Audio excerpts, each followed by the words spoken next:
Hello everyone, I'm Meteorologist Charlie Ironmonger. Thank you so much for joining me today for your 11 a.m. news and weather update from the First Alert Desk. Now we've got news out of New Bern where police officers are highlighting a major arrest, a major drug arrest that is. New Bern police arrested Kevin Ringling after a traffic stop on US 70 at around 10:30 p.m. on Saturday. A K-9 alerted officers to drugs and they found more than 2 kilos of what they believe is cocaine. They estimate the street value of the drugs to be between $133,000 and $444,000. The 53-year-old Ringling was charged with trafficking in cocaine. The man was jailed on a $1 million secured bond and is due in court later today. Now, we also want to highlight, of course, the ongoing threat to Jamaica and the Caribbean from Category 5 Hurricane Melissa.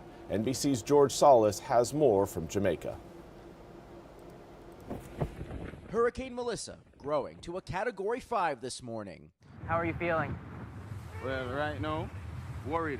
The deadly storm churning through the Caribbean and preparing to pummel Jamaica through the coming days. Residents filling up gas canisters to power generators and boarding up windows as the monster storm approaches. Even zoo workers in Jamaica's capital city are busy relocating animals. At least 3 storm-related deaths have been confirmed in Haiti, along with 1 fatality in the Dominican Republic, where dozens of people are currently in shelters, including this mother and her 4-month-old infant, after first responders rescued them from a flooded home. I spoke with one woman in Kingston who says she suffers from lupus and is traveling by bus to her daughter's home. Even though I have my medication here, I'm still not taking any chance. Many American tourists are trying to cut their vacation short. Some passengers arriving in the U.S. on one of the last flights out. There was a lot of turbulence. It was almost like getting out and watching the rain come behind us, but luckily we made it. Others stranded, including Nicole Doyon, who is visiting from Miami on a yoga retreat. But she says after exhausting every option to get home, she's stuck and will have to ride out the hurricane. There was nothing available. At this point, there are no options. And again, that was George Salas reporting. Now let's turn right to Hurricane Melissa. We have the latest numbers from the National Hurricane Center down from, well, now everything is up, unfortunately. These are the numbers coming in from 11 a.m. Winds now 165 miles an hour sustained. Those are your maximum sustained winds. Gusts up to 200 miles an hour with pressure now down below 910 millibars, now reading 908 millibars. This is an incredibly powerful storm right now moving west at 3 miles an hour. Now, this system again is still expected to cross over Jamaica as a Category 5 hurricane and then move across the southeastern tip of Cuba, potentially as a Category 3 or a Category 2 hurricane. From there, the system really starts to pick up forward movement speed, which is good news for us. It will limit our exposure to any of the wave energy coming off of Melissa as it moves from the Turks and Caicos all the way up towards Bermuda and then beyond. So for us, the forward movement speed is something we'll be keeping a very close eye on. The higher the movement speed, the less beach erosion we will likely be faced with as Melissa passes by. Should stay about 1,000 to 600 miles off of our coast. Things again are looking pretty good for us, but we may have again some of those swells roll up along our shore coming up over the tail end of this week. Really Thursday and Friday going to be that time period where we could experience again some beach erosion due to Melissa's waves. Right now we've got coastal flood advisories in effect, more so for the winds, the steady winds that we're going to be seeing today. The coastal flood advisory in effect for Beaufort, Pamlico counties, along with southern Craven and down east Carteret County.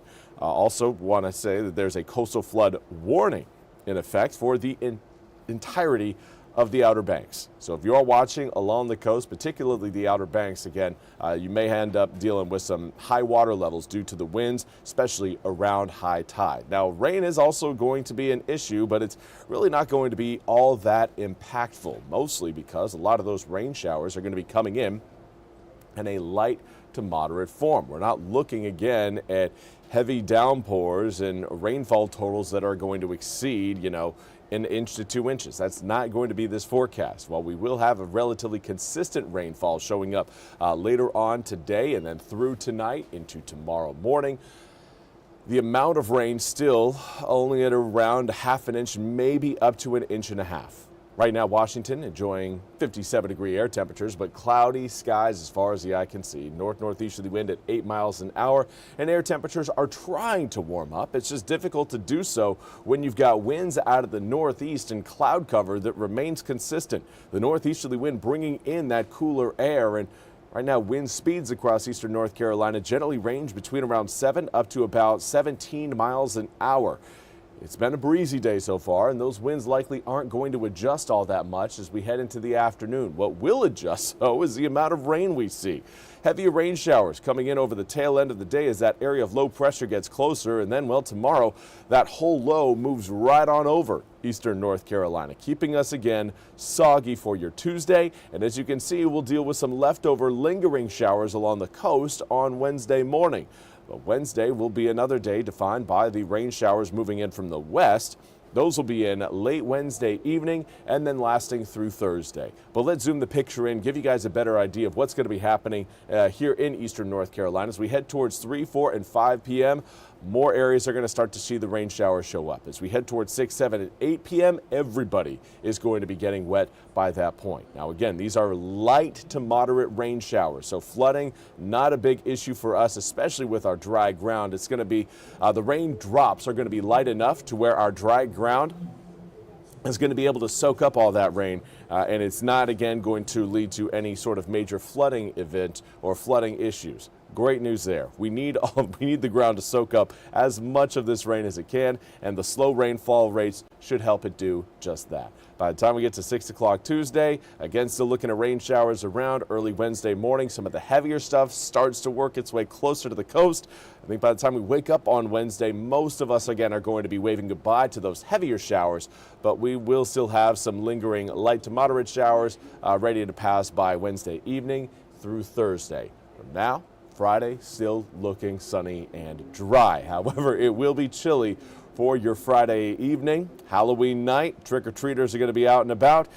Overnight lows down in the low 40s. So again, it's going to be a trick-or-treating evening that's likely going to be spent in the 50s. Upper 50s to start, low 50s to end. And if you stay out a little too late, well, then you could certainly be looking at the upper 40s as well, which would put a little bit more of a chill in the bones. 62 degrees on Saturday, turns to 67 on Sunday, 68 by Monday. But I'd say the real benefit over the weekend is the fact that we are going to be, hopefully everybody is going to be gaining an hour of sleep. We're throwing the clocks back early Sunday morning. Also, don't forget to change your smoke detectors when, or the batteries on your smoke detectors when you change those clocks.